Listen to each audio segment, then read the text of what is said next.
Assalaamu calaykum waraxmatullaahi wabarakaatu asxaabta walaashay yumno idinle kusoo dhawaada channelka daawanaysan waa Yumna Beauty. Fadlan haddaad nagu cusub tahay nagu soo biir subscribe iyo like na saar haddaad hore nala joogtana like ta naga hilmaamin asxaabtaana la wadaag. Maanta waxaa idin wadaa maasha Allah alaab yar aad u jigsaaran kartid oil face hadaa tahay dry face hadaa tahay labadaba waa idin wadaa maanta. Hadda waxaan ka bilaabanaynaa oil face ka dadka meeshan waxaan ku haysanaa chickpeas ama hadii kala burka baajida.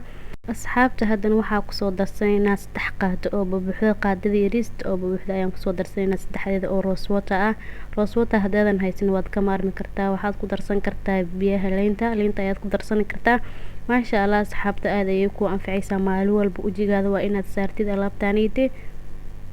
ku soo darsanayna asxaabta waa 1 qaado buuxda oo malab ah ayaan ku soo darsanay intan ayaad si fiican isku walabaysaa isku dhex gelinaysaa maasha Allah. maasha Allah asxaabta haddana waxaa sameysanaynaa dry face wixii la mari lahaay.